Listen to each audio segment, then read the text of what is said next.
Hey everyone, welcome to this explainer. As a public health professional, I'm here to calmly walk you through a hidden, almost invisible threat right in our environment.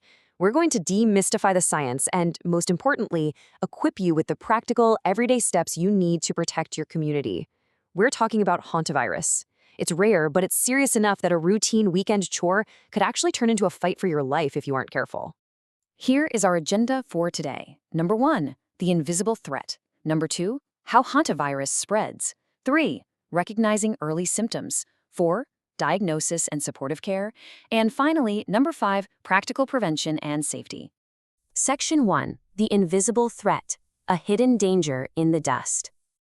To really grasp why this matters, we have to look at how this virus has silently popped up over time. Now, to give you some context, it is far less common than the flu or COVID, right? But it demands our respect because of how severe it is when it does happen. It operates on a genuinely global scale. We saw it on the battlefields of the Korean War in the 1950s, affecting over 3,000 troops. Then there was the highly publicized 1993 outbreak in the American Southwest's Four Corners region. And even super recently, a really unusual cluster aboard the MV Hondia's cruise ship in May of 2026. Basically, these events remind us that while it's rare, anytime humans step into wildlife habitats or open up long-closed spaces, the risk is there. Moving right along to Section 2, how hantavirus spreads, science, and transmission. Let's look at how this virus actually jumps from the environment into the human body. Because here's the crazy part. You don't catch this from someone coughing next to you, and you don't even need to be bitten by a rodent. The real culprit is aerosolization. See, rodents, especially deer mice, carry the virus without getting sick at all. They shed it in their droppings, their urine, and their saliva. When you go into an enclosed space and disturb those droppings, say by sweeping a dusty floor, you kick those microscopic, invisible viral particles right up into the air. And from there, you inhale them directly into your lungs. Now, it's pretty fascinating how the virus acts differently depending on where you are in the world. The Old World strains, which you'll find in Europe and Asia, primarily target the kidneys. This causes hemorrhagic fever with renal syndrome, which has a mortality rate between 1 and 15%. But the New World strains, found in the Americas, those are much more aggressive. They target the lungs, causing hantavirus pulmonary syndrome, and that carries a massive 30 to 50% mortality rate. So what's actually happening at a microscopic level? Well, the virus infects your endothelial cells. That's the super delicate inner lining of your blood vessels. It essentially alters the barrier of those cells, making your blood vessels leaky. Think of it like a pipe that suddenly has thousands of microscopic holes. In the Americas, where it targets the lungs, this vascular leakage causes the lungs to rapidly fill with fluid, basically starving your body of oxygen. Okay, Section 3, recognizing early symptoms. From flu-like to critical. Because this disease escalates so incredibly fast once that leakage starts, early recognition is absolutely crucial. But here's the tricky part. The incubation period is anywhere from 1 to 8 weeks. Think about that for a second. You could clean out a dusty, abandoned shed, feel completely fine, and not get sick until 2 whole months later. That massive time gap makes it incredibly hard for people to connect their current illness to that weekend chore they did weeks ago. When the sickness does finally hit during what we call the prodromal phase, usually days 3 to 5, it totally mimics a severe flu or a nasty stomach bug. We're talking fever, chills, and these intensely severe muscle aches, especially in your heavy muscles like your thighs, back, and shoulders. You might also have headaches or nausea. At first, it doesn't seem life-threatening. But as doctors, what we watch for is the sudden drop-off. Within days, those standard flu-like symptoms can abruptly turn into severe shortness of breath as that fluid starts pooling in the lungs. So here is the absolute most important communication step you can take. If you develop these symptoms and you know you've been around rodents or dusty environments, you have got to tell your doctor about that exposure immediately. Seriously, telling them, hey, I swept out an old cabin a few weeks ago is the key. That one piece of information completely changes the entire trajectory of how we approach your care.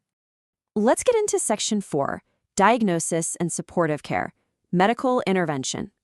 As healthcare providers, if we even suspect hantavirus, we aren't just going to ask if you've seen a mouse running around. We need the specifics. We're going to ask, have you cleaned a dusty shed or garage lately? Did you open up a sealed-up cabin? Have you been handling stored goods with droppings on them, or maybe working in forestry or agriculture? We are hunting for those very specific triggers that involve disturbing dust in closed spaces. Once we suspect it, I promise you, we move incredibly fast. We'll run specific blood tests called ELISAs to confirm the diagnosis by looking for IgM and IgG antibodies. But honestly, we don't even wait for the final results to take action. You'll be immediately transferred to the ICU. Why? Because we need to provide intensive supportive care, stuff like meticulously managing your oxygen, fluids, or even providing dialysis before that vascular leakage reaches a critical point. Now, the reality in the clinical setting is pretty stark.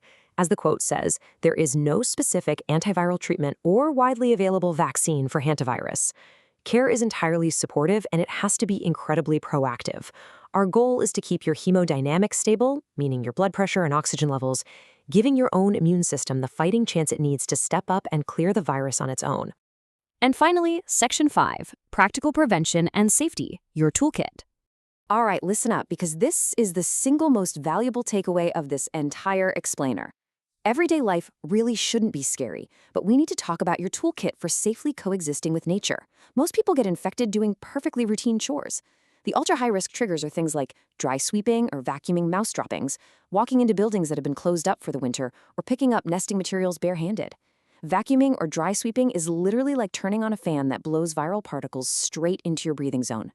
So what do we do instead? We have a very specific set of rules. Rule number 1.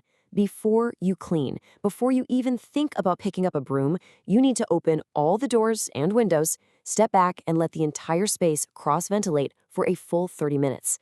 Let the fresh air clear out the stale, potentially contaminated air. After that, gear up. Put on rubber gloves and a proper N95 respirator mask. That mask is crucial for protecting your airway from anything that might kick up. Rule number 2 is basically the golden rule of hantavirus safety. Never, ever dry sweep. Never vacuum. You have to wet the area down. Take a 10% bleach solution or a strong commercial disinfectant and just drench the droppings and nesting materials. Then here's the secret. Wait 5 full minutes. Don't touch it. Just wait. You have to give the chemical time to physically destroy the virus's outer envelope. Once the time is up, wipe it all up with wet paper towels. The logic here is simple. Wet materials cannot become airborne dust. Okay, on to rule number 3, safe disposal. You've got your dirty paper towels. Now you need to double bag them securely. Take those bags and place them in a covered outdoor trash can. You want to make sure no pets or local wildlife can rip into them. And for taking off your gear, wash your gloved hands with soap and water first, or spray them down with disinfectant. Take the gloves off and then wash your bare hands thoroughly. We do this so no one else in your community accidentally comes into contact with the waste. Of course, the absolute best defense is playing offense, keeping the mice out of your living spaces to begin with. You'll want to rodent-proof your home by sealing up any cracks and holes in your foundation. Keep in mind, a mouse can squeeze through a hole the size of a dime. Store all your food, and yes, that definitely includes pet food, in thick plastic or metal containers. Clear away any outdoor clutter, brush, or old tires from around the perimeter of your house, and definitely use traps indoors if you see any signs of activity. I want to reassure you here, this virus is absolutely serious, but these are low-cost, incredibly straightforward habits that literally save lives. You know, you can't eliminate all risk, especially if you live out in a rural or heavily wooded area, but by making these wet cleaning methods and basic exclusion techniques a habit, you dramatically reduce your chances of ever encountering this invisible threat. At the end of the day, knowledge and simple, everyday habits are your best defense. By understanding the biology of how this virus spreads, you hold the power to protect yourself and your family. So, as you head into the weekend and maybe look at your sheds or cabins with a new, informed perspective, I want to leave you with this. As we continue to push further into wild habitats, what other invisible threats are waiting in the dust? And more importantly, how will you stay one step ahead? Thanks for joining me for this explainer. Stay safe out there.